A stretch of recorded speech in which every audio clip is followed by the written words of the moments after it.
안녕하십니까. 저는 저희 조는 허성조 형제님, 저랑 주영 형제님,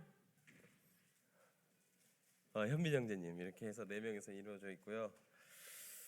저는 14장을 준비했고 15장은 이제 나머지 3분이서 준비를 했습니다. 근데 준비를 많이 못해가지고 미숙하고 그러니까 이해 좀 해주시면 감사하겠습니다. 자, 시작하겠습니다.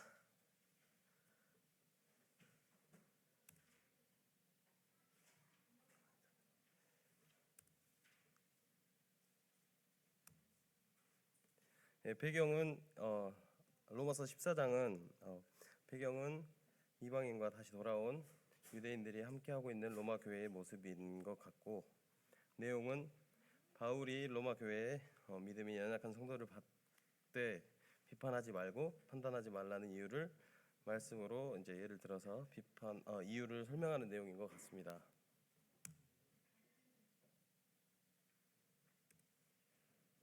저희가 14장을 제가 이제 공부를 하면서 이제 이제 나오는 비판하지 말아야 되는 이유를 이제 생각을 해봤는데, 첫 번째는 하나님이 받으셨기 때문이고, 이제 두 번째 그가 남의 하인이기 때문이고, 세 번째 마음으로 확정해야 될 문제이기 때문이고, 주를 위하여 사는 사람이기 때문이고, 심판이 있기 때문이고, 우리는 주님의 크신 사랑으로 구원을 받았기 때문이라고 정리하면서 이제 이렇게 정리를 해봤습니다.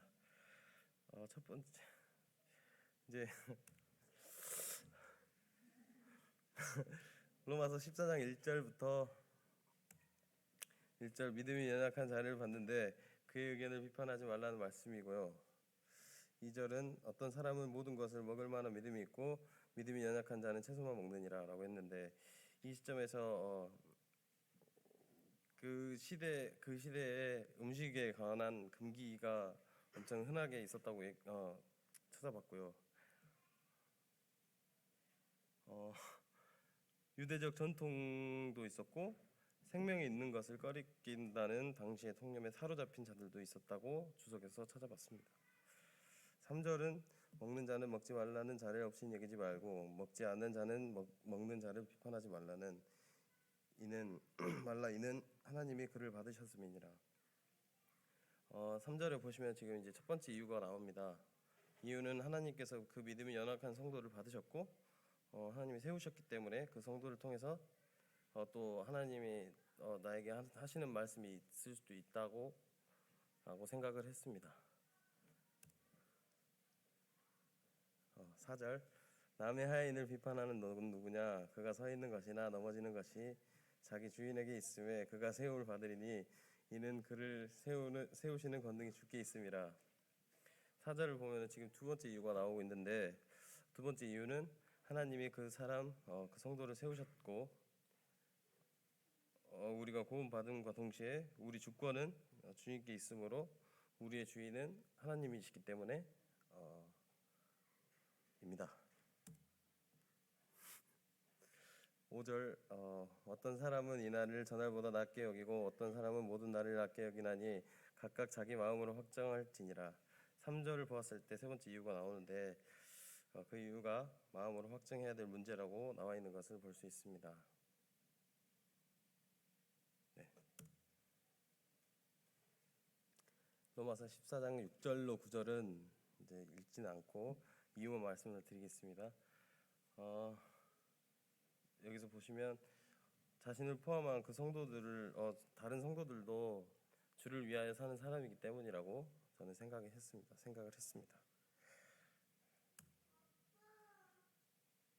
10절로 12절은 이제 이유가 이제 또 나오는데, 여기서 말하는 판단하면 안 되는 이유는 저희는 언젠간 하나님 앞에서 심판을 받아야 될 사람들이기 때문입니다. 네.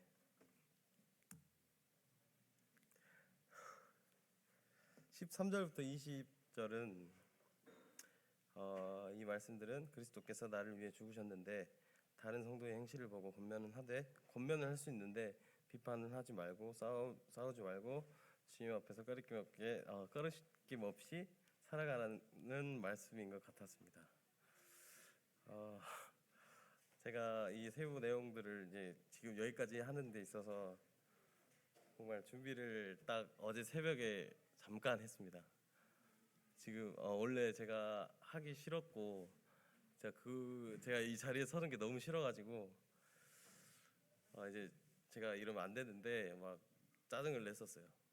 넷이 있는 데서 제가 이제 너무 하기 싫고 이게 너무 부끄럽고 하기 싫어서 현빈 형제랑 성주 형이랑 주영 형제한테 이제 나 빼고 해라. 그러다가 계속 미룬다는 게 이제 어제까지 미뤄가지고 근데 일도 너무 바빴고 그래서 준비를 어제 새벽 4시까지 작업을 제가 이제 마쳤는데 너무 이제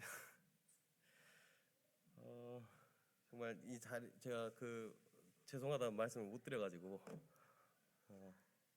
지금 이 자리에 빌어서 죄송하다고 말씀드리려고 말씀드렸습니다.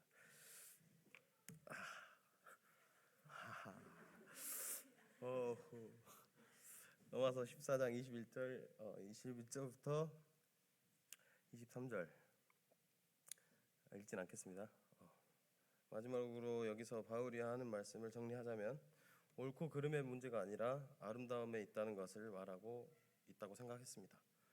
우리가 살아가면서 성숙한 것은 교리를 따지고 율법을 따지고 하는 게 아니라 하나님 앞에 부끄럽지 않게 마음으로 옳고 그름을 잘 판단하고 성도들을 판단하지 말면서 다른 성도들도 하나님이 세우신 분들이고 하나님의 사랑으로 이 자리에 모여서 소망을 갖고 서로 살아가면서 주님을 오래 기다려야겠다는 생각을 했습니다. 이상입니다.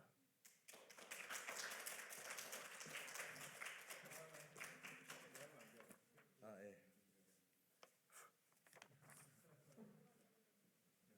예. 마이크.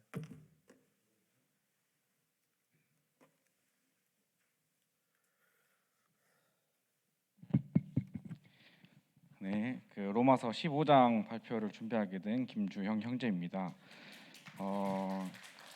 일단 이렇게 발표를 진행하는 데에서는 먼저 여러분들의 피곤함을 조금 깨고자 이렇게 앞에서 준비를 하려고 생각을 했고요. 그다음에 약간 선진 형제님께서 앞에서 이렇게 말씀하시는 것처럼 제 머릿속으로 상상을 해봤어요. 몸과 제스처와 아이 컨택과 이런 것들을 사용하면서 뭔가 발표를 해보고자 하는 욕심이 있어가지고 이렇게 준비를 했습니다. 15장 메인 이제 센텐스로 문장으로 이제 하면은 그리스도 예수를 본받자라는 큰 타이틀인데요. 이 15장을 하면서 아까 태원 형제도 말했지만 이제 예수님을 본받음으로 인해서 성도를 받는 그런 실제적인 경험을 2주간 동안 했었습니다. 가지고 참 희한한 것 같아요. 본인에게 주어진 말씀에 대해서 그 부분을 하나님께서 경험하게 하시더라고요. 그래가지고 저도 이 말씀을 준비하면서 기도함으로 사실 태원 형제가 안 올 줄 알았는데 다행히 그리고 감사하게 또 발표를 무사히 마칠 수 있어가지고 감사하는 마음으로 로마서 15장을 시작하도록 하겠습니다. PPT 넘겨주세요. 14장 처음 보시면 아까 로마 교회 상황을 간략하게 말씀해 주셨잖아요. 그때 로마 교회 상황은 유대인과 이방인이 공존하고 있는 시대였습니다. 그러니까 유대인들이 로마에서 쫓겨나고 그다음에 이방인들이 주된 성도들이 되어 있던 시기를 지나가지고 이제 원래 있던 이방인과 다시 돌아온 유대인들이 함께 공존하고 있는 그런 로마 교회의 상황입니다. 그래서 지금 이 교회의 구성 인물들이 유대인과 이방인이라는 것을 생각하고 여러분들이 발표를 좀 봐주시면 좀 이해하기 편하실 것 같아요. 그러니까 이게 서간문이라고 그랬잖아요. 그러니까 이 말을 전하는 사람의 대상이 로마 교회에 있는 유대인과 이방인들에게 말을 전해주고 있다. 그리고 PPT 넘겨주세요. 자, 15장 서두에 보시면 14장 서두에 있는 부분과 비슷한 말이 나옵니다. 믿음이 강한 우리는 이라고 사도 바울 형제님께서 운을 띄우고 있어요. 믿음이 강한 자는 마땅히 믿음이 약한 자의 약점을 담당하고 자기를 기쁘게 하지 아니할 것이라고 말씀해주고 있습니다. 믿음이 약한 자의 약점을 담당하는 것이 믿음이 강한 자에게 마땅히 해야 할 일이라고 말씀해 주시고 있습니다. 그러면 여기서 여러분들에게 잠깐 그 질문의 돌을 한번 던져볼게요. 대답은 하지 않으셔도 됩니다. 마음으로 생각해 보시고 답을 내려보세요. 여러분들은 믿음이 강한 자입니까? 믿음이 약한 자입니까? 마음에 한번 생각해 보시고, 지금 방송을 통해서 보고 있는 청년들, 당신은 믿음이 강한 자입니까? 약한 자입니까? 네, 한번 생각해 보시기 바랍니다. 어제 이제 잠깐 말했지만 이런 이분법적인 거에 의해서 이런 질문을 내리려는 의도는 아니었고, 여러분들이 믿음이 강한 자라면 그 믿음이 약한 자의 약점을 담당하는 그런 성도들이 되기를 바라는 마음으로 방금의 질문을 생각해 보았는데요. 이 믿음이 강하다에 대해서 어떤 절대적인 기준을 제시해주고 있지는 않습니다. 그러니까 로마서 14장 2절에 보시면 이제 어떤 것을 먹을 수 있는지에 대해서 간략하게 짧게 이야기를 해주시고 있거든요. 그러면 모든 사람이 소화할 수 있는 분량이 다 달라요. 믿음의 분량도 여러분들이 각각 다른 믿음의 분량을 가지고 있습니다. 어떤 성도들은 이 부분에 대해서 어려움이 있고 연약함이 있어요. 어떤 성도들은 이게 문제가 돼? 라고 생각하는 부분이 있습니다. 하지만 그 부분에 대해서 믿음이 강한 자가 믿음이 약한 자의 약점을 담당해줘야 하는 것이죠.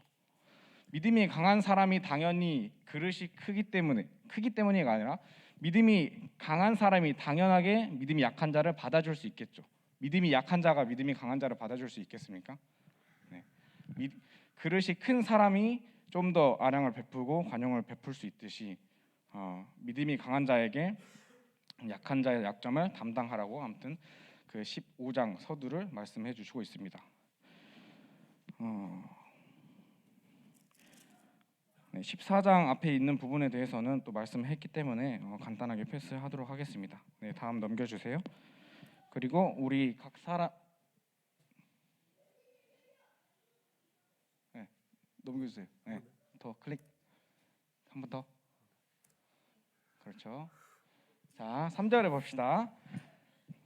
그리스도께서 자기를 기쁘게 하지 아니하셨나니 기록된 바 주를 비방하는 자들의 비방이 내게 미쳤나이다 함과 같으니라. 2절에 이어서 보시면 각 사람이 이웃을 기쁘게 하되 선을 이루고 덕을 세우도록 할지니라라고 했습니다. 1절에는 믿음이 강한 자에게, 그 다음에 2절에는 우리 각 사람에게 말씀해주고 있습니다. 우리 각 사람은 이웃을 기쁘게, 그 다음에 선을 이루고 덕을 세우도록 할지니라라고 말해주고 있고, 3절에서는 본인께서 내가 이렇게 했다. 그러니까 사람은 자신이 하지 못한 일에 대해서 남들에게 시키는 경우가 있어요. 하지만 예수님께서는 그러하신 분이 아닙니다. 내가 먼저 이렇게 했고 그렇기 때문에 우리들에게도 말씀해 주실 수 있는 부분이에요. 3절 보시면 그리스도께서 자기를 기쁘게 하지 아니하셨나니 본인을 기쁘게 하지 아니하셨다. 그래서 어떻게 보면 예수님께서도 이웃을 위해서 사는 그런 공생애를 사셨죠. 그리고 이제 여기서 제가 15장을 준비하면서 첫 번째 난관에 부딪히게 됩니다. 이웃을 기쁘게 하는 예수님의 삶을 이야기하시다가 갑자기 주를 비방하는 자들의 비방이 내게 미쳤나이다. 이웃을 위해 살고 있다가 갑자기 그리 주를 비방하는 자들의 비방이 내게 미쳤다라고 말하고 있어요. 그래서 이게 뭘까? 도대체 이게 뭘까라고 생각을 하다가 저희 수양회 간 날에 그때도 선진 형제님께서도 말씀을 해주셨는데 생각해 보니까 예수님은 우리 사람들을 위해서 이웃을 위해서 사셨는데 예수님께 돌아오는 것은 비방이 돌아왔습니다. 비방뿐만이 아니라 욕설, 시기, 질투, 이런 여러 가지 요소들이 많이 더해졌죠. 그러니까 예수님께서 이웃을 위해 사셨지만 예수님께 돌아오는 건 주를 비방하는 비방이 나에게 돌아왔다. 그러니까 이 예수님께서 이웃을 위해 사셨다라고 하는 근거가 되는 겁니다. 예수님이 이웃을 위해 사셨기 때문에 이런 비방이 돌아왔다. 약간 설명하기 어렵네요. 그러니까 좀 이웃을 위해 사신, 그러니까 예수님이 이웃을 위해 사신 거를 어떻게 뒷받침할 수 있냐, 이 부분에 대해서 예수님께 비방이 돌아왔다라는 것을 통해서 예수님이 이웃을 위해 사셨다라는 거를 이제 말할 수 있는 부분이라고 생각하시면 됩니다. 자, 이렇게. 그리고 또 예수님은 그분을 보내신 아버지의 뜻을 이루시기 위해서 아버지를 기쁘시게 하려고 오셨습니다. 이 부분을 뒷받침하려고 또한 사실 그 주를 비방하는 비방이 내게 미쳤다이다라는 미쳤나 아무튼 그 15장 3절의 하단부에 해당하는 부분이 시편 69편 9절을 인용해 가지고 사도 바울 형제님께서 그 근거를 뒷받침해 주고 있는 부분입니다. 자, 넘겨 주세요. 4절 보겠습니다. 4절은 무엇이든지 전에 기록된 바 우리는 교훈을 위하여 기록된 것이니 우리로 하여금 인내로 또는 성경의 위로로 소망을 가지게 함이니라. 자, 두 번째 난관에 부딪혔습니다. 무엇이든지 기록된 바 전에 기록된 바라고 이렇게 나와 있는데요. 전에 기록된 바를 어디까지 생각을 해야 할까? 일단 단편적으로 무엇이든지 전에 기록된 바를 생각했을 때 지금 내 입장에서 전에 기록된 바를 생각해야 될까를 저는 처음에 생각을 했었어요. 근데 이제 그 배경적인 상황으로 들어가 가지고 그때 당시에 그 로마 교회 성도님들에게 유대인과 이방인들이 이렇게 합쳐져 있었는데 그때는 4절 후반부에 보시는 우리의 교훈을 위하여 기록된 것이니 우리로 하여금 인내로 또는 성경의 위로로 소망을 가지게 함이니라. 이렇게 인내와 위로와 소망을 가지게 하는 부분이 어디에서 그들은 보고 전에 기록된 바를 보았을까를 생각해 보았을 때 그때 유대인들은 구약 성경을 통해서 그들에게 교훈을 얻었고 또 교훈을 찾고 또 이렇게 교제하면서 그들의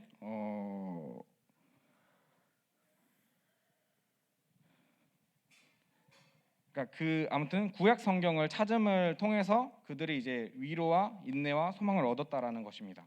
그러니까 지금 입장에서 보는 게 아니라 그때 당시에 로마 교회 사람들, 유대인들은 율법이나 구약 성경이나 이런 것들을 달달달 외우고 있을 정도로 많은 부분들을 알고 지키려 하고 있었고 행하는 사람들이었어요.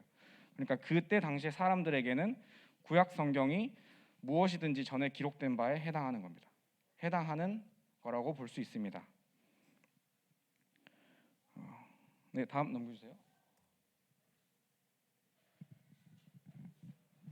자, 5절에 보시면 인내와 위로의 하나님이 나옵니다.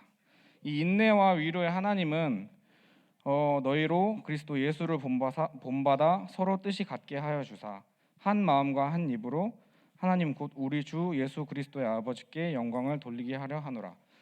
제가 서두에 이 로마 교회의 구성 인원들을 좀 알면은 이해하기 쉽다라고 이야기를 했었는데, 자, 인내와 위로의 하나님께서 이 유대인과 이방인들에게 그러니까 어떻게 보면은 유대인과 이방인들이 잘 지냈을까요? 한 교회의 이런 구성원으로 주님을 섬기고 있으면서 그들의 출신도 다르고 민족이 다르고 문화, 가치관, 뭐 생각 여러 가지가 달랐을 겁니다.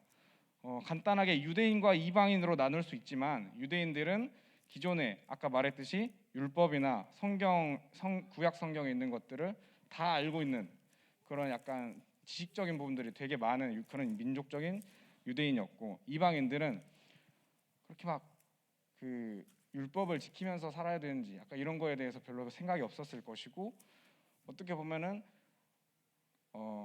이스라엘에 대해서는 외인이었을 사람들이에요. 그러니까 하나님의 약속도 이스라엘에게 전에 이제 많이 있었는데 이방인들에게는 크게 해당하지 않는 사람들이었기 때문에 그런 그 생각이나 문화 가치관들이 여러 가지가 상충되었을 부분이란 말이죠. 그래서 그 유대인과 이방인들에게 인내와 위로의 하나님이 그리스도 예수를 통해서 예수를 본받아서 서로 뜻이 같게 하여 주사, 그러니까 유대인과 이방인의 뜻을 같게 하여 주사 한 마음과 한 입으로 하나님 곧 우리 주 예수 그리스도의 아버지께 영광을 돌리게 하려 하노라. 예수님을 통해서 유대인과 이방인들이 하나님께 영광을 올려드리도록 하게 하는 부분을 볼 수 있습니다. 넘겨주세요. 영어 성경에 보시면 accept라고 나와 있습니다. 아까도 말했듯이 예수님께서는 본인이 하지 못하는 일에 대해서 우리에게 말씀을 해주시지 않습니다. 먼저는이 아니라 14장에 왜 비방하면 안 되는지에 대해서 아까 7가지 정도의 그 문장들이 나왔잖아요. 거기서 가장 우선적으로 볼 수 있는 부분이 먼저는 예수 그리스도께서 우리를 받아주셨습니다. 그러니까 예수님께서 먼저는 우리를 받아주셨고 7절에 그래서 바로 보시면 그리스도께서 우리를 받아라는 부분이 있는 걸 보시게 되죠. 그래서 하나님께 영광을 돌리심과 같이 너희도 서로 받으라. 한 번 더 넘겨주세요. 그러니까 예수님께서 먼저 본을 보여주시고 유대인과 이방인들에게 내가 이렇게 했듯이 너희도 서로 받으라라고 말씀해 주시고 있습니다. 네, 다음 넘겨주세요. 자, 그러면 이러한 부분을 적용점을 한번 생각해 볼 수 있을 것 같아요. 예수님께서 그때 당시에 유대인과 이방인들에게만 서로 받으라라고 말씀해 주셨을까요? 지금 우리 교회에 여기 있는 우리 성도님들 앞뒤 옆을 한번 봐주시기 바랍니다.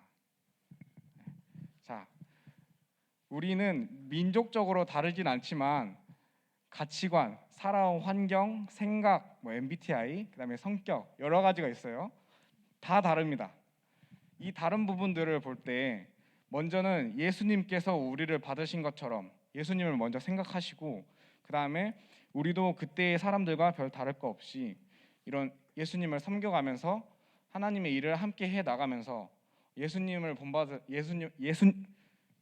먼저 본을 받고 우리 서로를 받을 수 있도록 그런 부분을 적용해 나갈 수 있습니다. 이제 앞으로 11월 20일에 청년연합도 준비되어 있고 또 12월 달에는 모임의 날도 준비를 해야 합니다. 그러니까 여기서 또 강조하고 싶은 부분은 서로가 받아야 됩니다. 한 사람만 받으면 안 돼요. 그래서 이 본을 보이신 예수님을 생각하면서 이런 상충되는 부분, 어려운 부분이 있을 때 우리도 말씀을 생각함으로 예수님을 생각함으로 서로를 받을 수 있는 우리 형제 자매님들이 됐었으면 하는 소망이 있습니다. 네, 넘겨주세요. 자, 세 번째 관문, 이게 무슨 말일까라고 했던 부분이 그리스도께서 할례의 추종자가 되셨다. 이거 서로 받으라라고 이야기를 하시다가 왜 갑자기 예수님께서 할례의 추종자가 되셨다. 그다음에 진실하심을 위하여 할례의 추종자가 되셨으니 이는 조상들에게 주신 약속들을 견고하게 하시고. 그래서 왜 이 할례의 추종자가 되셨다라는 말씀을 하셨을까라는 의문이 들게 되었습니다. 여기서 다시 한번 그 시대의 상황으로 돌아가면 어제 잠깐 그 부분을 선지 형제님께서 또 말씀해 주셨죠. 율법 전 시대와 율법을 하고 있는 시대, 그다음에 율법이 끝난 이후의 시대에 대해서 잠깐 간략하게 말씀해 주신 부분이 있는데 예수님은 이 땅에 율법을 폐하러 오신 분입니까? 예수님께서 이 땅에 오셨으니까 율법이 끝났습니까? 엄밀히 따지면 율법이 끝나지는 않았습니다. 예수님이 이 땅에 오신 이유 중 하나가 율법을 폐하게 하시려고 오셨다라기보다는 율법을 더 온전하게 세우시려고 이 땅에 오셨습니다. 제사나 또 할례 여러 가지 등이 있는데요. 예수님께서 오심을 통해서 우리가 이제 율법적인 부분에 대해서는 더 이상 율법에 얽매일 필요가 없게 되는 부분도 생기죠. 그다음에 또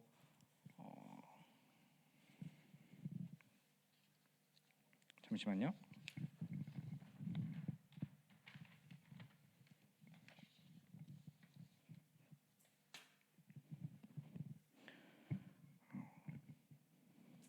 네, 다시 시작하겠습니다. 그리스도께서는 할례자, 즉 유대 백성을 섬기기 위해서 먼저 오셨습니다.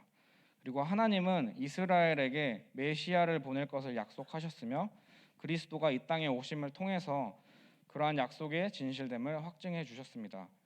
하나님의 입장에서 메시아이신 예수께서 유대인으로 태어나심으로써 이스라엘의 열조들과 언약을 맺으신 하나님의 약속들이 진실성이 있으면 확신이 되었고요. 그다음에 하나님은 이스라엘과의 언약을 지킴으로써 자신의 신실하심을 검증하신 부분입니다.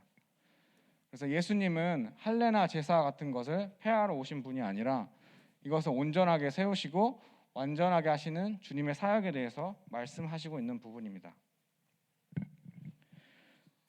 그럼 그때 당시에 또 이런 예수님께서 율법을 폐하러 오신 게 아니에요. 율법을 온전하게 하러 오신 부분에 대해서 이러한 생각을 가지고 있는 사람들도 있었어요. 넘겨주세요.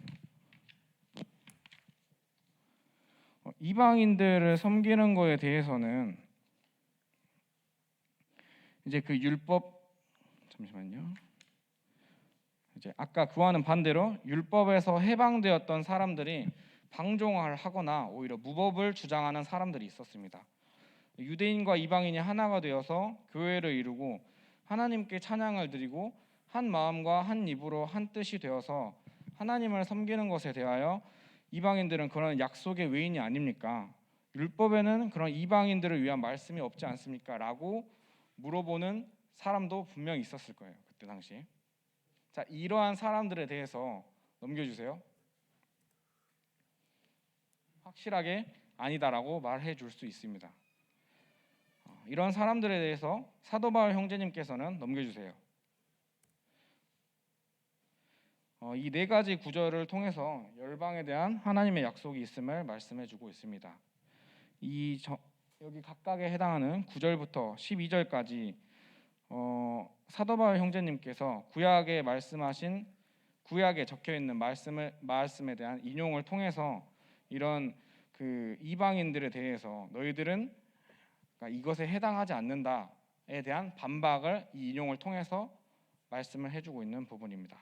15장 9절 후반부에는 다윗의 구원의 노래에 해당하는 구절을 인용해서 이방 나라들 중에서 주께 감사하며 주의 이름을 찬송하는 부분을, 그다음에 10절에는 이스라엘 민족을 위한 모세의 고별의 노래의 내용 중에서 너희 민족들에게 주의 백성과 즐거워하라라는 말을 인용하셨고, 15장 11절은 그 가장 짧은 시인 시편 117편 1절에 너희 모든 나라들아 주를 찬양하라라는 내용을, 그다음에 12절에는 메시아의 세계에 이방인도 포함될 것을 말해주는 내용을 각각 인용함으로써 유대인에게만 아닌 열방에 대한 하나님의 약속이 있다는 것을 말해주고 있습니다.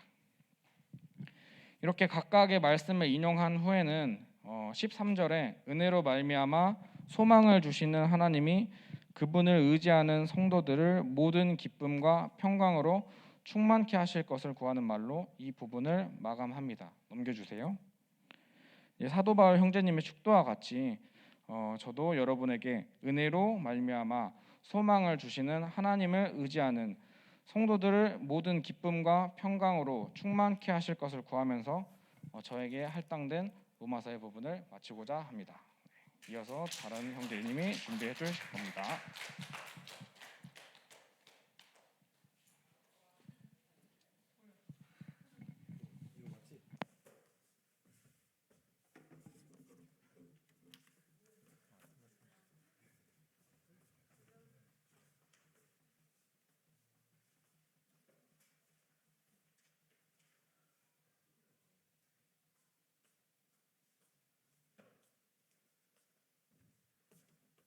안녕하세요.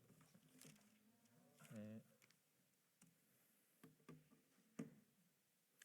그 15장 14절부터 이제 마지막 절까지는 로마서를 쓴 이유, 그리고 앞으로의 이 로마 방문 계획에 대해서 나오는데, 성경책을 한번 꺼내 보셔가지고 이제 원래 로마서 1장에 사실 이 부분이 먼저 나왔습니다. 그래서 나왔고, 이제 로마서를 이제 다 끝나가는 이 마지막 부분에서 한 번 더 사도 바울 형제님께서 로마 그 성도님들에게 말씀을 해주시고 계시는데, 15장 제가 맡은 부분이 14에서 21절까지고, 뒤에 현배 형제님이 이제 뒤에 로마 방문 계획에 대해서 말씀해 주실 거예요. 근데 14절부터 보시면 먼저 그 로마 교회를 칭찬을 합니다. 저는 이렇게 요약을 하고 뒤에 하겠습니다.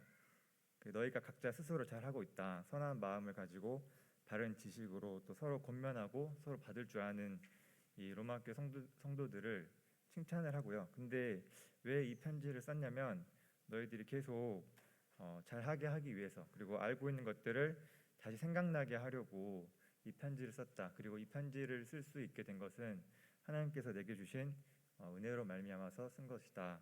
이 은혜는 하나님께서 나를 이방인의 사도로 부르신 것이고 예수 그리스도 안에서 성령의 능력으로 이방인에게 전도한 것 외에는 나는 자랑할 것이 없다.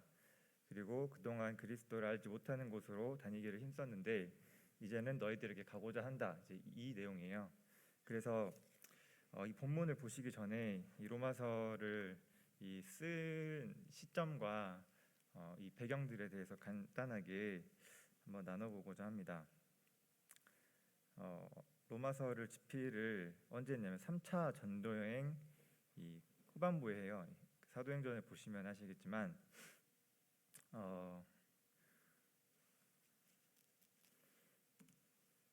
이거 제가 이제 가져왔는데 이 3차 전도여행 때 그 2차 전도여행 할 때 개척했던 이 갈라디아 부르기아 지방을 먼저 돌고 제자들을 돌아본 다음에 에베소로 넘어와 가지고 이제 에베소에서 2년 넘게 이제 날마다 복음을 전하게 됩니다.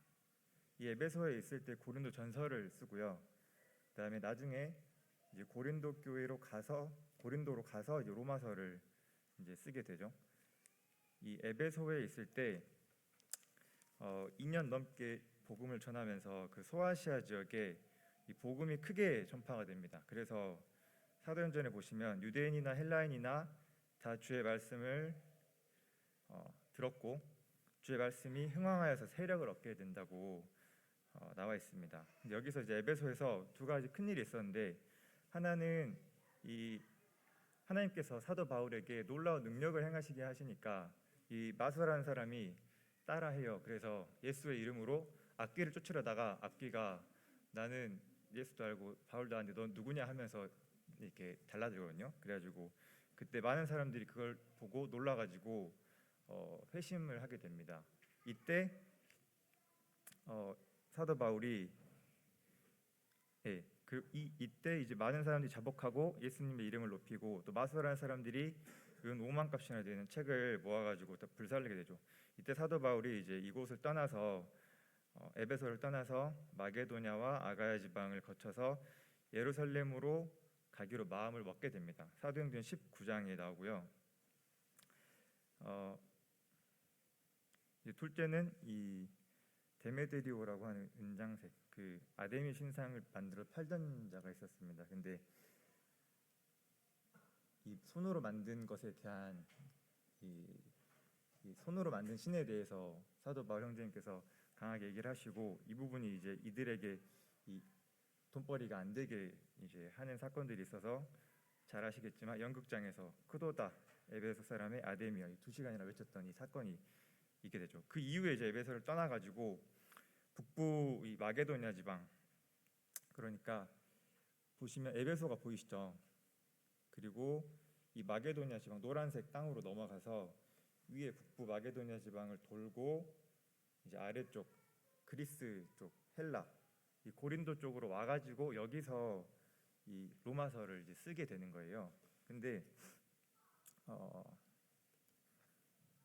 다시 보시면 여기가 지금 그 사도 바울 형제님께서 이 그동안 사역했던 동방 지역이죠. 그 로마 제국으로 보면은 오른쪽 땅들이에요.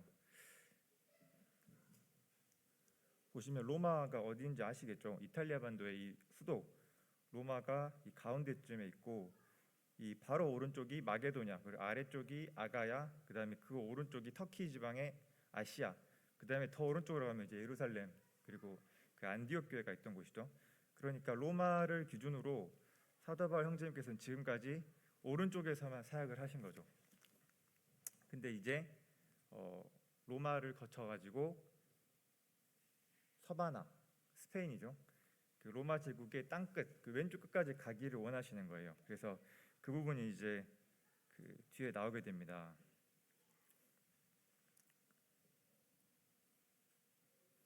이 로마 교회를 생각을 해보면 당시 로마 제국이 그 전 세계의 최강의 제국이었죠. 그리고 그 제국의 역사 가운데서도 가장 그 빛났던 시기, 전성기, 팍스 로마나라고 하는데 이 200년간 가장 이 전성기였거든요. 그 시기에 지금 그래서 최고로 강성하고 최고로 평화로웠던 시기였습니다. 그리고 로마는 그 제국의 수도, 즉 심장부였죠. 지금으로 치면은 뭐 미국의 뉴욕이나 워싱턴 같은 곳이었습니다. 근데 이때는 실제로 그 제국의 영토 내에서도 중심부에 위치를 했던 거죠. 그래서 이 로마를 들려서 이 서바나로 가고자 하는데 먼저 예루살렘에 들려가지고 그동안 성도님들이 준 연보를 전달을 하고 나서 가기를 원하는 거예요. 근데 이 부분을 보시면 여기 보시면 5번에 보시면 밀레도에서 에베소 교회 장로들을 급하게 불러가지고 마지막 고별 설교를 하는 것을 볼 수 있습니다. 여기서 모든 사람들이 다 크게 울죠. 오직 성령이 내게 결박과 환난이 나를 기다린다 하시나 내가 달려갈 길과 주 예수께 받은 사명을 마치려면은 나의 생명조차 조금도 귀한 것으로 여기지 아니하노라. 이 사도행전을 실제로 보시면 이때 그 예루살렘으로 가는데 거기서 무슨 일을 당하는지 나는 알지 못하노라. 그러니까 로마를 방문하고자 하는데 그 전에 예루살렘을 갈 거예요. 근데 예루살렘에서 무슨 일을 당할지 몰라요. 그러니까 이 쓰는 편지가 로마 교회 성도들에게는 사실 자칫하면 이제 유언장이 될 수도 있는 상황인 거죠.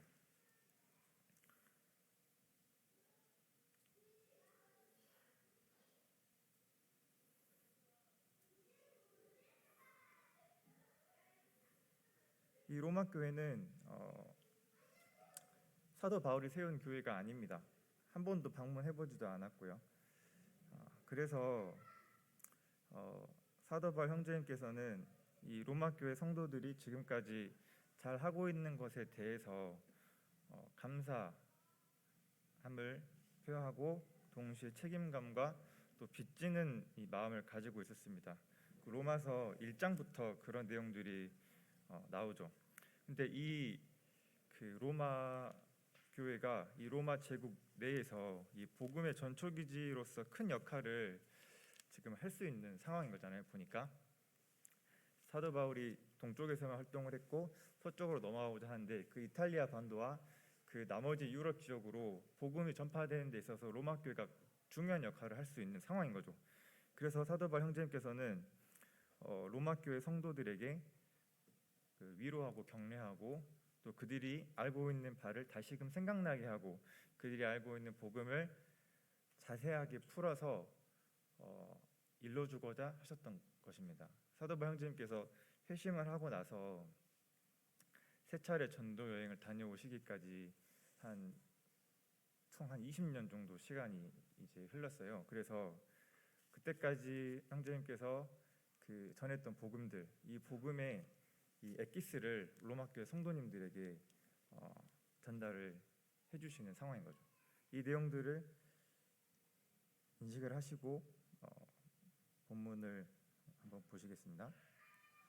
그리고 아까 로마서 15장을 보시면 19절에 예루살렘으로부터 두루 행하여 일루리곤까지 그리스도의 복음을 편만하게 전하였다 고 하셨습니다. 일루리곤이 여기 녹색 동그라미 보이시죠? 마게도냐 북서쪽 끝에 쪽이에요. 이제 넘어가면 이제 이탈리아로 가는 겁니다.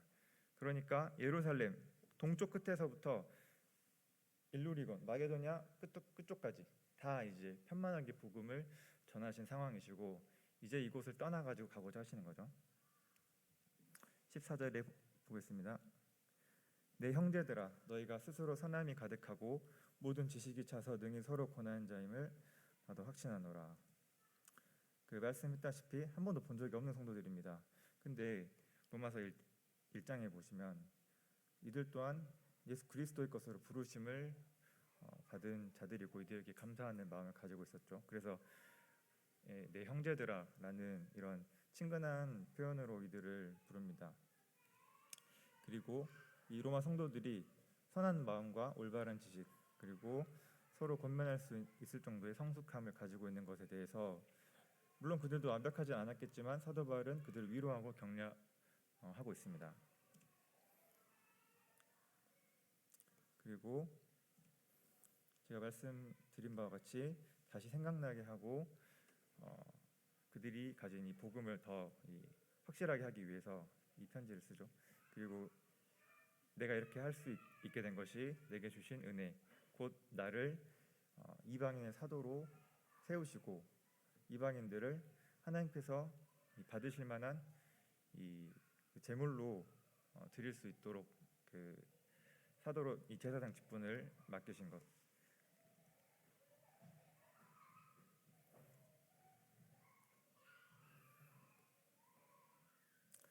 그리고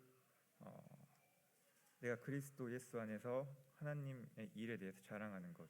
오직 복음만을 위했던 사도 바울 형제님의 이 삶을 말씀해 주시고 계시죠. 빌립보서 3장을 한번 같이 참고해서 보시면 좋을 것 같습니다. 그리고 복음이 전파된 곳이 없는 곳으로 다니기를 힘썼습니다.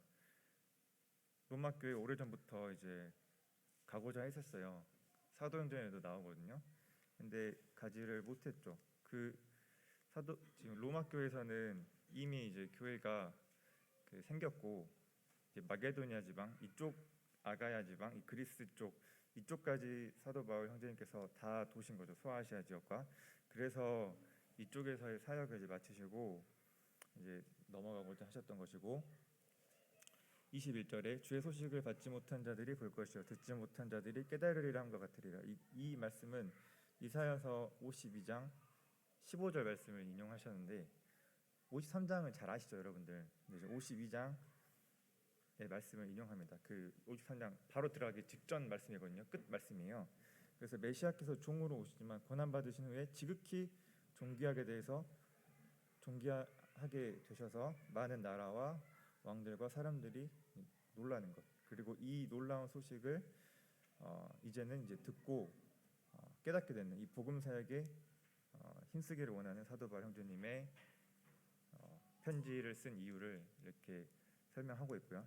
이 22절부터는 이제 현비 형제님께서 로마 교회를 방문하고자 하는 그 형제님의 이 편지를 설명해 주시겠습니다.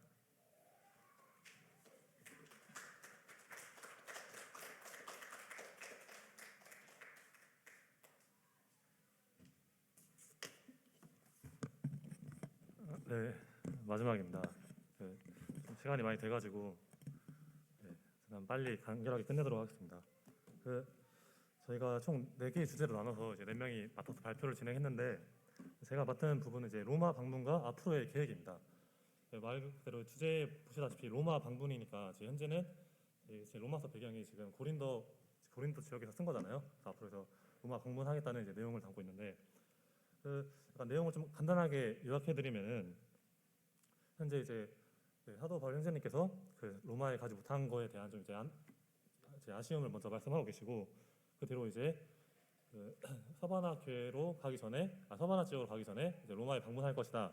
하지만 아직 이제 자신이 이제 예루살렘 교회에 이제 헌금을 갖다 줘야 하기 때문에 그 일을 마치고 나서 이제 다시 방문하겠다고 이제 말씀하시고 또 그런 예루살렘 교회에 방문할 때 있어서 이제 같이 함께 기도해 주는 것을 이제 부탁하는 그러한 내용입니다. 간단하게 하면은. 그런데 발표를 준비하다 보니까 너무 내용도 간단하면 안 될 것 같아서 조금 더 묵상으로 좀 내용을 좀 깊이 있게 좀 다뤄봤는데요. 첫 번째로는 22부터 24절입니다. 이제 그러므로 또한 내가 너희에게 가려하던 것이 여러 번 맡겼더니 로마서 이제 1장부터 보시면은 사도 바울 형제님께서는 로마 교회 방문에 대한 목표를 가지고 계십니다. 하지만 이러한 일들이 이제 사도 바울 형제님께서 하시는 사역으로 인해서 좀 여러 번 막히는 일이 생기는데 여기서 좀 드는 생각이 어떻게 보면 이제 로마 교회 방문하여서 성도님들과 교제를 나누는 것도 어떻게 보면 선한 또 교제이고 또 유익한 일인데 이러한 일보다는 이제 사도 바울 형제님께서 이제 사역의 원칙이 있죠. 아까 앞에도 나왔는데 이는 남의 터 위에 건축하지 아니하려 함이라 라는 20절 말씀처럼 그 같은 지역에서는 오래 머물지를 이제 않으셨습니다. 그래서 바쁘게 이렇게 사역으로 돌아다니시다 보니까 그러한 이제 계획으로 인해서 그러한 일들이 많이 막혔는데 그러다 보니까 그런 로마 방문 계획도 많이 미뤄졌죠. 그래서 보면은 이런 교제 또한 교제를 원하는 것 또한 이제 개인의 좀 약간 소망적인 부분, 또 소원적인 부분으로 좀 바랄 수 있는 건데 이런 게 하나님께서 또 형제님을 통해서 또 계획하신 더 큰 일을 또 이루시기 위해서 이런 것들이 좀 막혔고 또 사도 바울 형제님께서도 개인적인 이러한 바람보다는 하나님께서 자신에게 주신 일을 더 우선순위로 여겼고 그러한 것을 더 중요하게 하는 모습이 저희가 또 본받아야 할 점이 아닌가라는 생각이 들었습니다. 23절에는 이제는 이 지방에 일할 곳이 없고 또 여기 또 여러 해 전부터 언제든지 서바나로 갈 때에 너희에게 가기를 바라고 있었으니 서바나로 가기 전에 로마 교회 방문할 것을 말씀하고 계십니다. 그리고 24절에 이는 지나가는 길에 너희를 보고 먼저 너희와 사귐으로 얼마간 기쁨을 가진 후에 너희가 그리로 보내주기를 바람이라. 이거는 이제 로마 교회 방문하더라도 그렇게 오랫동안 이렇게 머물지 않을 것임을 말씀해주고 계시고 또 이제 좀 이따 제가 지도를 보여드릴 건데 이 로마 교회를 서바나 지역으로 이제 사역에 있어서 좀 중요 거점지로 또 삼으려는 또 사도 바울 형제님의 계획을 볼 수 있습니다. 두 번째 단락입니다.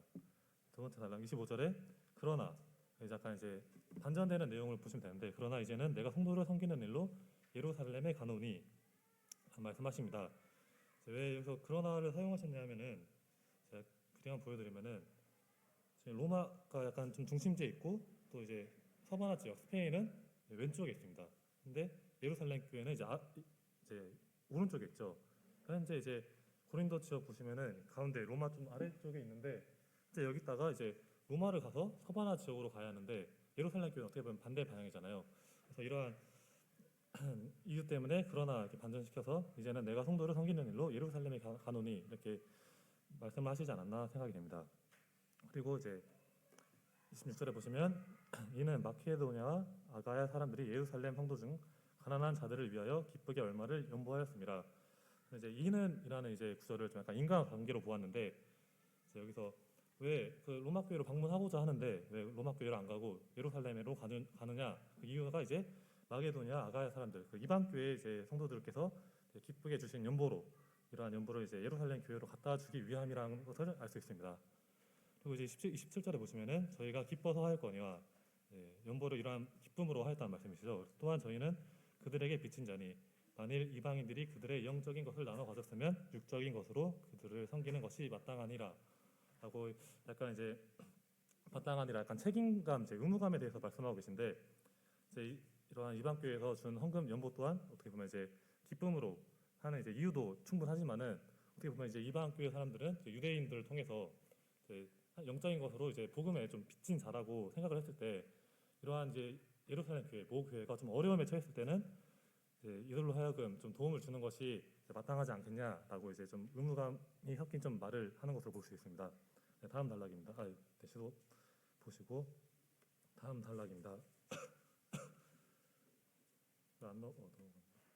28절 보시면 그러므로 내가 이 일을 마치고 이 열매를 그들에게 확증한 후에 너에게 들렀다가 서바나로 가리라. 앞에서 한 내용을 이제 그러므로를 통해서 이제 요약해주고 있는 것을 볼 수 있습니다.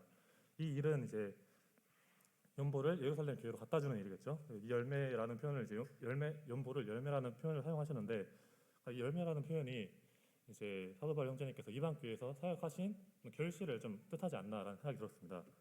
그래서 그들의 확증한 후에 연보를 온전히 잘 전달해주고 너희에게 로마 교회에 들렸다가 서바나 지역으로 간다고 편지의 내용을 쓰고 계십니다. 또 29절에 보시면은 내가 너희에게 갈 때에 그리스도의 충만한 복을 가지고 갈 줄을 아노라. 이 부분 약간 이제 예루살렘 교회 갔다가 이제 로마 교회 방문할 때 약간 좀 기쁜 마음을 가지고 복을 가지고 또 방문한다는 말씀을 하고 계십니다. 이제 30절 보시면은 마지막 단락입니다. 형제들아, 내가 우리 주 예수 그리스도와 성령의 사랑으로 말미암아 너희를 권하노니 너희 기도에 나와 함과 같이 하여 나를 위하여 하나님께 빌어. 이제 사도 바울 형제님께서 이제 로마 교회에 기도 부탁을 하시고 계신 내용인데 그래서 보시면은 삼위 하나님께서 다 나오십니다. 저희가 보통 이제 뭐 예수님, 성령님에 대해서 기도드립니다. 이렇게 두 분만 강조해도 이 기도가 얼마나 간절히 부탁하는 것인지 알 수 있는데 여기서는 이제 예수 그리스도, 또 성령의 사랑, 또 하나님께 빌어와서 얼마나 이러한 간절함으로 또 이러한 기도를 요청하는 것을 알 수 있습니다. 그 내용이 무엇이냐 하면 31절에 나로 유대에서 순종하지 아니하는 자들로부터 건짐을 받게 하고, 현재 사도 바울 형제님의 상황은 어떤 상황이죠? 이제 약간 이제 유대인들로부터 배신자의 이제 현재 상황에서 되게 그쪽으로 다시 돌아갈 경우에 목숨이 되게 위험한 상황이었습니다. 그래서 그러한 예루살렘 다시 돌아가는 데 있어서 자신의 이제 뜻에 순종하지 아니하는 자들, 자신을 위협하는 자들로부터 안전하게 자신을 좀 보호해 줄 것을 기도 부탁드리고 있고, 또 두 번째로는 예루살렘에 대하여 내가 섬기는 일이 성도들이 받을 만하게 하고 라는 이 말씀은 지금 현재 사도 바울 형제께서 연보를 가지고 이제 지금 예루살렘 교회로 방문하고 있는데, 어떻게 보면 이방 교회에서 이런 가진 돈을 자기들에게 주는데 어떻게 보면 좀 경계심을 좀 품을 수도 있고, 또 이러한 게 좀 이렇게 좀 말씀드려도 될지 모르겠는데, 약간 자신의 이제 그 유대인 입장에서 봤을 때 이런 이방 교회에서 자신에게 좀 뭔가 잘 보이기 위한 그러한 뇌물일 수도 있다고 생각할 수도 있고, 또 이렇게 좀 좋지 않은 마음으로 좀 받을 거에 대해서 좀 염려한 게 아닐까 싶습니다. 그래서 이러한 연보를 예루살렘 교회 성도들이 온전하게 또 감사한 마음으로 받을 수 있게 해달라고 기도를 부탁드린 내용으로 볼 수 있습니다. 32절에 나로 하나님의 뜻을 따라 기쁨으로 너희에게 나아가 너희와 함께 편히 쉬게 하라.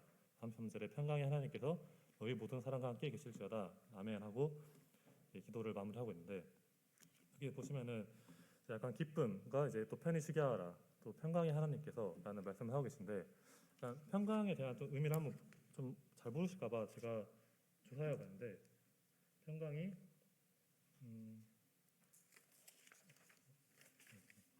평강이란 평화로운 상태, 사람들과 갈등이나 분쟁이 없이 화평하고 마음의 염려에서 자유로운 상태를 뜻한다고 합니다. 네. 그 평강 혹시 히브리어로 뭐라고 하시는지 아시나요? 모르시나요? 네, 많이 아는 단어입니다. 샬롬입니다. 샬롬. 그래서 인사말로 이렇게 사용하시는데, 왜 이렇게 사도 바울 형제님께서 이러한 단어들을 언급하시면서 말씀하셨나 생각을 해봤는데, 보통 저희가 이렇게 기도를 하는 데 있어서 어떻게 보면 좀 마음에 풍족함이 있고 좀 어려움이 없는 부분에서는 이렇게 저희가 마음에 평안이 있길 원합니다, 이렇게 기도를 부탁을 잘 하지 않잖아요. 이렇게 하신 이유를 보면은 사도 바울 형제님께서 이러한 사역에 있어서 또 고난도 있으실 거고 또 많은 어려움이 있었기에 또 이러한 또 기도를 하신 게 아닌가 생각이 듭니다. 그래서 우리 청년부에게도 이런 평강이 하나님께서 함께 계시기를 바랍니다. 샬롬. 이상으로 발표를 마치겠습니다.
제가 합니다. 반주를 133장 한번 하고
자, 다 들어오셨나요?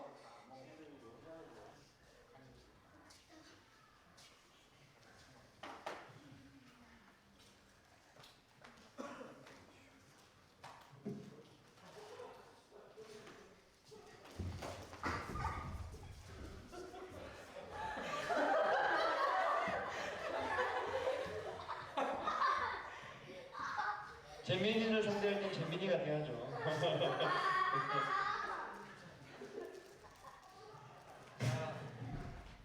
밖에 다 들어오셨나요? 자, 얼른 들어오세요. 네.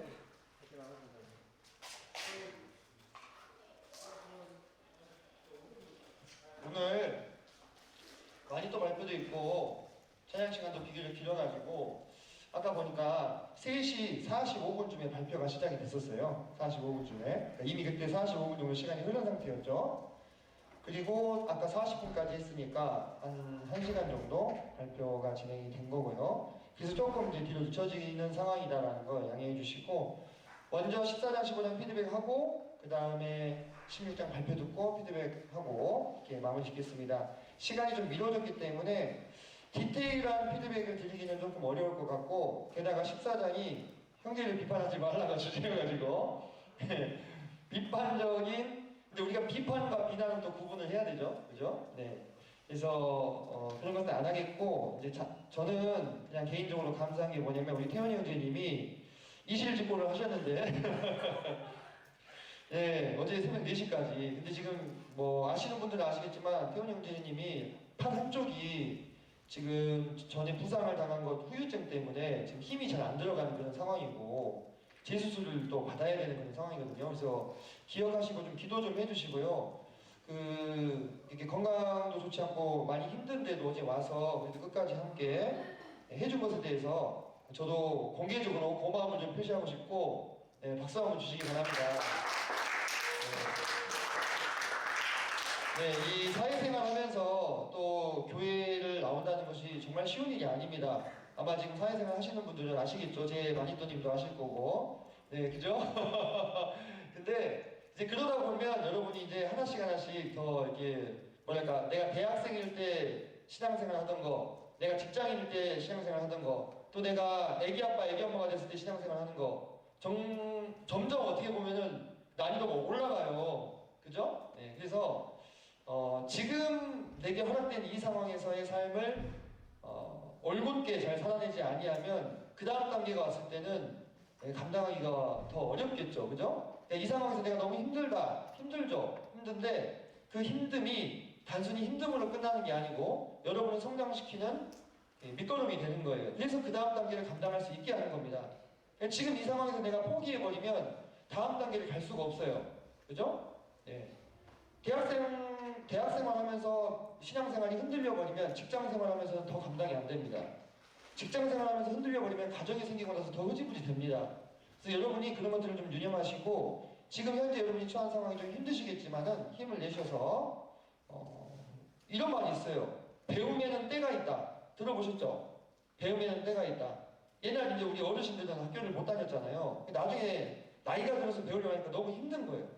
그래서 그때 뭐 초등학교만 나오신 분들도 많았고 뭐 중학교만 나오신 분들도 많았잖아요. 나중에 이제 공부에 대한 미련이 생겨가지고 공부를 하려고 하시는데 잘 안 돼. 이게 다 때가 있는 거예요. 여러분이 지금 벌써 우리가 올해 들어가지고 주제 활동이 벌써 6번째 성경이 지금 끝나가고 있습니다. 로마서 6번째 성경 6번째가 그래요 지금. 벌써 우리가 2022년도에도 성경을 여러 번을 배웠어요. 여러분들이 지금 그것을 얼마나 소화하고 흡수했느냐 생각이 잘 안 날 수도 있습니다. 올해 들어서 처음 배운 성경이 뭐였죠? 네? 그렇죠. 갈라디아서였죠.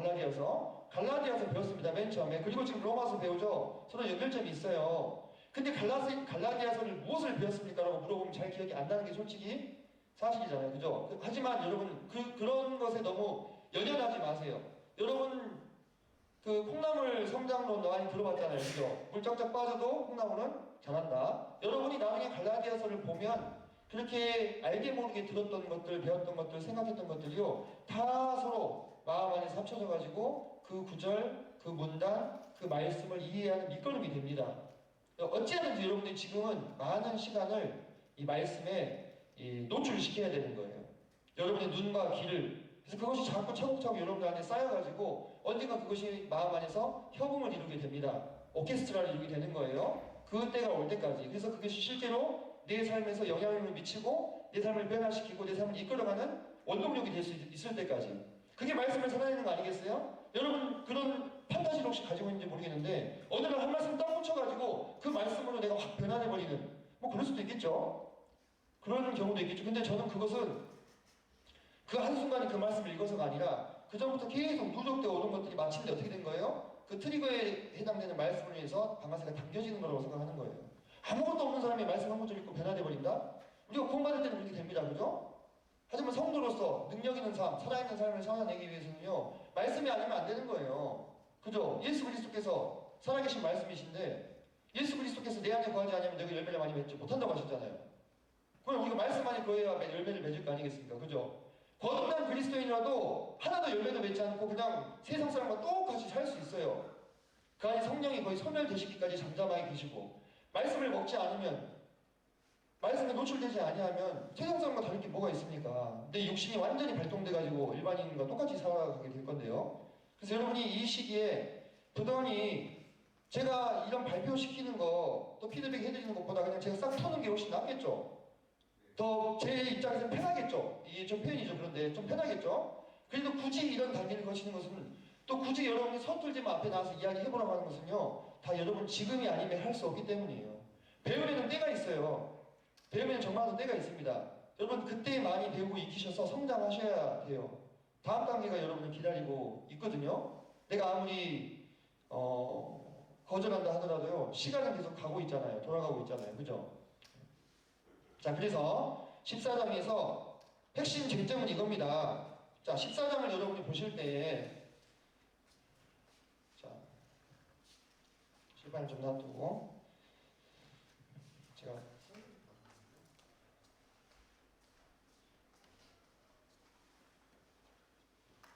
내 성경이 어디 갔지? 아, 저기 뒤에 있군요. 죄송합니다. 자, 14장을 딱 펼쳐놓고 사도 바울이 무슨 얘기를 하고 싶은 것 같아요? 자, 형제를 비판하지 말라고 했는데, 자, 보세요. 자, 1절. 믿음이 연약한 자를 너희가 봤대 그 얘기를 비판하지 말라 하면서 어떤 사람은 모든 걸 먹을 만한 믿음이 있고 어떤 사람은 채소만 먹는다. 이런 얘기를 하잖아요. 그죠? 그러니까 이게 뭐냐면, 여러분. 어떤 사람은 우상에게 바쳐진 재물은 변질된 것이라고 생각하는 거예요. 그래서 먹기가 싫어. 근데 어떤 성도는 그거 뭐 아무것도 아니잖아.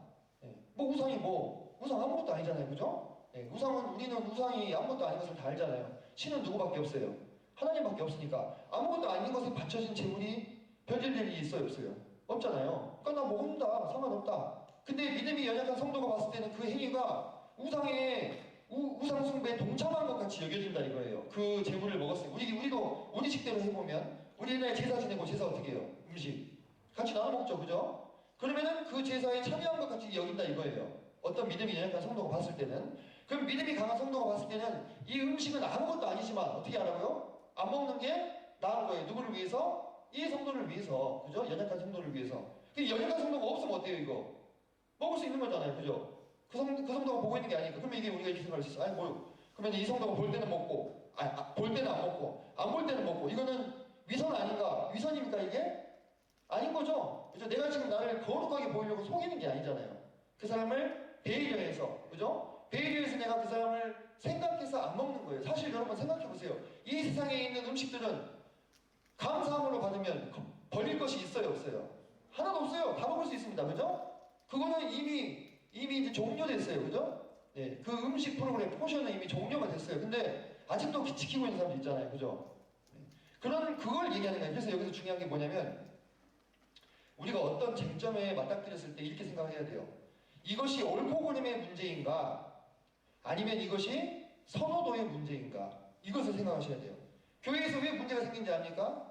이게 옳고 그름의 문제가 아닌데 옳고 그름으로 가져가서 다툼이 나는 거예요. 반대로 이것은 옳고 그름을 가려야 되는 문제인데 이걸 취향의 문제로 치부해버리는 거예요. 이 두 가지 케이스에 해당되는 경우가 바로 교회 안에서 문제를 일으키는 경우가 된다 이겁니다. 예를 들면은 이런 거 옛날에 그런 거 좀 많이 싸웠어요. 악기를 칠 거냐 말 거냐. 신기하죠? 악기를 치면 안 된다고 주장하시는 분들이 있었어요. 또 반대로는 악기가 무슨 상관이냐? 여러분들 한번 생각해 봅시다. 우리가 하나님을 찬양할 때 본질이 악기의 유무입니까? 아니죠. 영과 진리로 예배하는 거잖아요. 본질은 그겁니다. 악기는 거기에 보조적인 수단일 뿐이에요. 그죠? 그러니까 악기를 치지 않든 예배자의 마음이 영과 진리로 하나님께 진실되게 예배하고 있으면 어때요? 아무 문제가 없어요. 그런데 누군가는 악기를 쓰는 것이 마음에 부담이 되고 어려워. 그 사람은 여기서 이걸로 치면 어떤 상태인 거예요? 믿음이 연약한 사람인 거죠. 사실은 자기는 엄청 신실하다고 생각하겠지만 믿음이 연약한 사람인 거예요. 악기가 뭔 상관이 간디? 안 그래요? 그죠? 그런데 그분의 악기는 아무 상관이 없지만 그분의 믿음을 생각해서 그분을 배려해서 안 쓰는 편으로 가는 것이 낫다. 이런 결론이 되는 겁니다. 이런 문제가 엄청 많아요. 이건 시비의 문제입니까? 옳고 그름을 따져야 되는 문제예요. 예를 들면 잔을 나눠야 되냐 말아야 되느냐. 성만찬할 때, 주의 만찬할 때 떡에다가 이스트를 넣어야 되냐 말아야 되냐. 누룩은 변질이니까 넣으면 안 된다. 아니, 너도 상관없다. 빼니까 무교병날 딱딱해서 못 먹겠다. 그래서 넣자 말자. 그런 건 어떤 문제가 하는 거예요? 부차적인 문제예요. 그건 시비의 문제가 아닙니다. 그건 선호도의 문제죠. 그건 덕을 따라 하면 됩니다. 그런데 이런 경우가 있어요. 예를 들면 동성연애자들을 수용해야 된다. 이거는 선호도의 문제예요, 시비의 문제예요. 성경 말씀은 구약과 신약을 막론하고 동성애를 정죄하고 있습니다. 그죠? 네, 제가 정치적 올바릅니다. 성소수자들에게 편견이 있어서 그런 게 아니고 성경에 따르면 성경에는 그렇게 말씀하고 있잖아요. 그죠? 근데 이것을 우리가 포용해야 됩니다. 관용해야 됩니다. 사랑해야 됩니다. 이것은 옳고 그름의 문제가 아닙니다. 걔는 그렇게 타고났어요. 이렇게 태어나면 어떻게 해요? 받아줘야지 교회에서. 이렇게 해가지고 동성애를 옹호하고 심지어 동성애 목회자들까지도 양성하는 그런 상황들이 생긴다면 그것은 문제죠. 그것은 여기서 말하는 이 믿음이 연약한 자를 너희가 받으라고 하는 카테고리에 포함이 될 수 없다고 하는 거예요. 그죠? 그래서 중요한 게 뭐냐면 어떤 쟁점이 발생했을 때 그 쟁점이 옳고 그름의 문제냐 아니면 선호도의 문제냐 이걸 분별하는 게 뭐예요? 분별력인 거예요. 그죠? 그 분별은 오로지 무엇에 의거해서 됩니까? 말씀에 의거해서 되는 거죠. 말씀에. 그죠? 말씀을 애매하게 희미하게 알고 있는 사람들이 많을수록 어때요? 이런 문제가 많이 발생하는 거예요. 그렇지 않겠어요? 그 쟁점이 말씀에 비추어서 옳고 그름의 문제인지 선호도의 문제인지 분간이 안 되니까 다 놓고 싸우고 진짜 중요한 문제는 제쳐놓고 그런 일들이 계속 발생할 거 아니겠어요? 그럼 교회에서 살고 있는 성도는 어떨까요? 되게 불안한 거예요. 불안정한 거죠. 겪지 않아도 되는 어려움을 겪을 때도 있고 반드시 해결되는 문제가 해결이 안 돼서 어려울 수도 있고 그런 상황들이 반복이 된다는 것입니다. 그래서 우리가 14장에서 형제를 비판하지 말라 했을 때 이 비판하지 말아야 될 문제는 뭡니까? 선호의 문제를 말하고 있는 것입니다. 성경이 다른 곳에서 뭐라고 얘기했습니까? 너희 중에 이 문제를 판단할 자가 아무도 없느냐? 그래서 왜 세상 법정에 가서 물어보느냐고 얘기하잖아요. 고린도전서에. 그죠? 판단하지 말라고 했는데 왜 거기서 판단하지 않느냐고 묻는 거예요? 그것은 판단해야 되는 문제니까. 그죠? 이해되십니까? 네. 어떤 이가 자기 아버지의 아내를 취하였다. 나오잖아요. 음행에. 그죠? 그리고 형제와 형제가 다툼이 일어나가지고 세상 법정에 가가지고 시비를 가려. 너희 중에 이 문제를 해결할 만큼 지혜 있는 자가 아무도 없느냐? 판단할 만한 사람이 없느냐? 이렇게 얘기하잖아요. 그럼 왜 같은 성경에서 어디서는 판단하지 말라고 그러고 어디서는 판단하라고 그러고 그러는 거예요? 문제를 구분해야 되는 거예요. 옳고 그름의 문제가 아니라면 믿음이 연약한 자들을 받는 거예요. 그거에 대해서는. 하지만 이것은 옳고 그름을 확실하게 가려줘야 되는 문제에 대해서 어떻게 해야 돼요? 우리가 분별력을 가지고 말씀에 의거해서 분별해야 되는 거예요. 이것은 옳습니다. 이것은 안 됩니다. 그죠? 근래에 교회 안에서 성적인 부도덕에 대해서 자꾸 관용하는 방향으로 나아가죠. 그죠? 일반 교계에서요. 그죠? 왜 그런지 아세요? 너무 많으니까. 너무 많으니까 이걸 다 이거를 출교시켰다가는 사람이 남아나지가 않으니까. 근데요 여러분 그것이 우리가 선호도의 문제인가요? 그렇게 봐야 될까요? 형제님? 선호도의 문제인가요? 어떻게 생각하신가요? 이게 불명확한가요? 형제님 이건 시비의 문제잖아요. 그죠? 옳은 것이 무엇이고 그런 것이 무엇인지 여러분들 아시잖아요. 그죠? 바로 아는 거예요. 왠지 아십니까? 한번 제가 예를 들어볼까요? 어떤 한 형제님이 계시는데 그 형제님이 음행을 저지른 걸 내가 알아. 근데 그 형제님이 여기 올라가서 말씀을 전해요. 그럼 여러분 그 말씀 들어오겠어요? 절대 안 들어오겠죠? 그럼 답 나왔죠? 그게 옳은지 그른지. 그죠? 명확한 것입니다. 그죠? 그런 것은 판단하지 않는 것이 아니에요. 자, 14장의 핵심 여러분들이 캐치하셨을 것으로 생각하고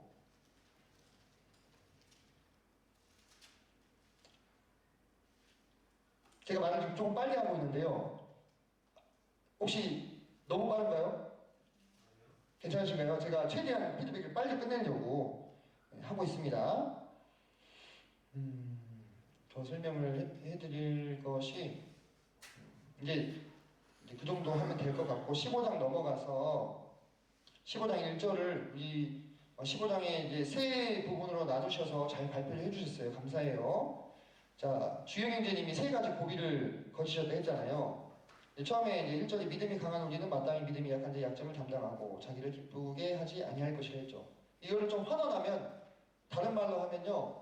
자, 이렇게 생각하시면 됩니다. 믿음이 강한 자가 믿음이 약한 자를 담당한다 했잖아요. 그죠? 조금 더 그러면 강함과 약함의 차이는 뭐냐? 이제 14장이 그걸 지지해 주잖아요. 그죠? 강한 것이 무엇이고 약한 것이 무엇이고. 근데 제가 조금 더 이해를 돕자면요. 연약한 사람을 받을 수 있는 사람이 강한 사람인 거예요. 네? 강한 사람이 연약한 사람을 받는 게 아니고 받는 것을 다른 말로 하면 그 사람을 내가 받을 수 있으면 내가 강한 사람인 겁니다. 예. 그 사람의 어떤 거친 면들 또는 어떤 자신의 사고방식에 사로잡혀 있는 그런 면들을 내가 받을 수 있는 사람이면 믿음이 강한 사람이라고 보실 수 있겠죠. 뭐 이번에도 말씀 준비할 때 이거 태용 형제가 이제 자기 입으로 얘기한 거니까 성질을 빵 냈어. 세 명한테. 근데 그 세 명이 주영이 형제하고 우리 성규 형제님하고 현빈 형제님이 받았죠? 네. 받았죠? 네. 그러면 뭐예요? 15장 1절을 실천하셨네요. 그죠? 네, 그렇게 생각하시면 됩니다. 그래서 2절 보면 각 사람이 이웃을 기쁘게 하되 선을 이루고 덕을 세우도록 하라. 최선을 다하라 이거예요. 서로 받기 위해서, 용납하기 위해서 어떤 범위 안에서 그것이 진리의 옳고 그름의 문제가 아니라 예? 그 어떤 형제 또는 그 자매의 어떤 선입견이나 또는 그 사람의 어떤 연약한 믿음 때문이라면 그죠? 예를 들면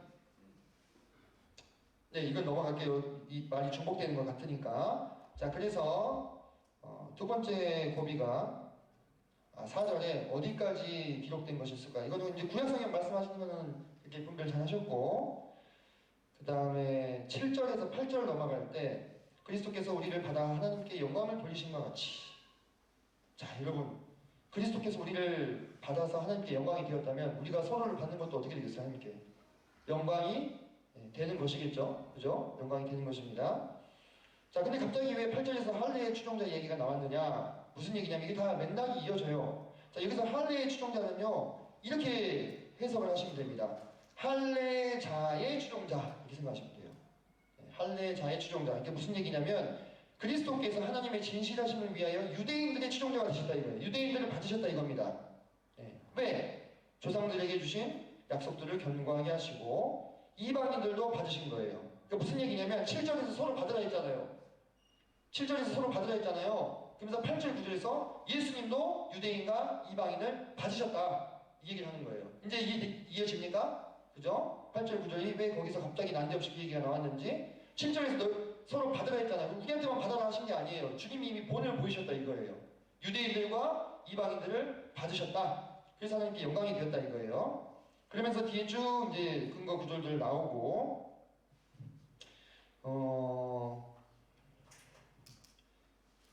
제가 하나만 더 말씀을 드리고 다음 발표 듣겠습니다. 자, 집필 배경 잘 설명해 주셨고요. 그리고 아까 우리 그 주영 형제님이 그랬잖아요. 그 난관이 찾아왔다고, 그죠? 난관이 찾아왔다. 그 부분을 해석함에 있어서 그거 아주 좋은 반응입니다. 뭐냐면 우리가 뭔가를 배울 때요, 뭔가를 배울 때 그냥 그 가르쳐주는 분이 얘기하면 여기로 들어갔다 이렇게 얘기 나가는 거는 배움인가요? 그건 배움이 아니에요. 들으면서 그렇지 또는 왜 그렇지 이게 나와야 돼요. 그러니까 내가 의문이 생긴다는 것은요 내가 지금 배우고 있다는 뜻이에요. 내가 의문이 생긴다는 것은 또는 동의가 되는 것 또는 반박이 되는 것 이것은 내가 지금 배우고 있다는 뜻입니다. 그래서 저는 주영 형제님이 세 가지 의문을 푼 것에 대해서 아주 환영합니다. 좋은 접근이고 배움이 일어나고 있다는 것을 스스로 진단하실 수 있겠습니다. 자 15장 28절만 하나 볼게요. 28절에 보면은 그러므로 내가 이 일을 마치고 이 열매를 그들에게 확증한 후에 너희에게 들렸다가 서바나로 가리라 했어요. 자 이게 바울의 계획입니다. 이 바울의 계획이 어떻게 성취가 됐죠? 예루살렘 갔다가 어떻게 됐어요? 아주 곤욕을 당했죠? 그죠? 이 자기 유대인 동족들에게 두드려 맞아가지고 자기 말로 걸어갈 수 없을 만큼 그렇게 됐어요. 갑자기 이제 그때 글라우디아 루시안가 그 청부장 이름이 나오잖아요. 그죠? 글라우디오 루시안가 그 사람이 문안 인사하면서 그 사람이 군대를 출동시켜가지고 바울을 구하죠. 그죠? 그러면서 거기서 사도 바울이 자기 동족들에게 예루살렘 한복판에서 복음을 전합니다. 자기 간증을 하잖아요. 그게 이제 이건 지금 3차 전도여행 때 지금 기록된 거라고 아까 성교님이 잘 설명해 주셨잖아요. 그리고 거기서부터 시작돼가지고 4차 전도여행이 시작이 되는데 바울이 로마를 가기는 가요. 근데 28절에서 생각한 것처럼 자기 발로 간 것이 아니라 어떻게 갑니까? 잡혀가요.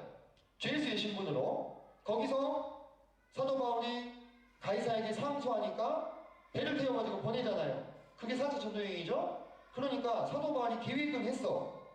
로마로 가려고. 근데 방식은 어떻게 됐다는 거예요? 자기 생각이 아니라 하나님의 뜻대로. 근데 어찌 보면은 그 방식이 더 안전한 방식이었다는 거예요. 죄수의 신분으로 가니까 누가 지켜줘? 로마의 군대 몇백 명이 보디가드가 돼가지고 걔네가 돈도 안 들어 배 태워서 보내니까 그죠? 네, 얼마나 좋아.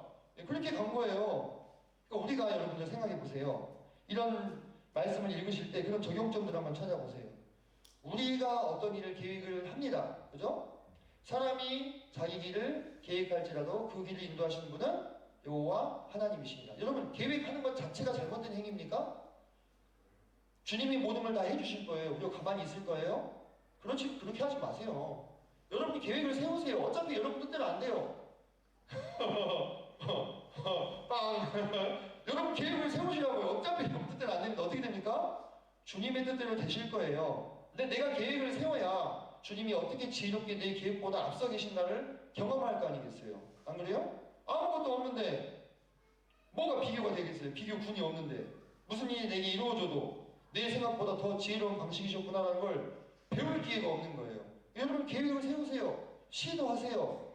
여러분이 세운 계획과 방법이 주님의 뜻과 맞닿아 있다면 그렇게 이루어질 것입니다. 그럼 감사하시면 되고 다른 방식으로 다른 결과가 주어진다 할지라도 아 이것이 주님의 더 깊으신 계획이었구나 지혜였구나 하고 배우시게 될 거라는 말이에요. 사도 바울은 어쨌든 계획했어요. 사도 바울은 아시아로 가려고 했어요. 애썼습니다. 하지만 어떻게 됐어요? 성령께서 마게도냐로 방향을 트셨잖아요. 그죠? 사도 바울이 계획을 어디로 세웠어요? 아시아로 가려고 했습니다. 계획을 세웠어요. 그죠? 하지만 하나님의 뜻은 어디 있었습니까? 바다 건너 마게도냐로 넘어가는 곳에 있었다 이 말이에요.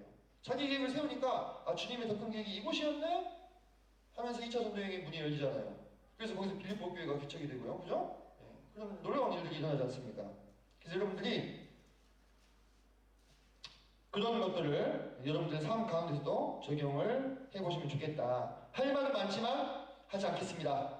네, 다음 발표하실 분 나오십시오.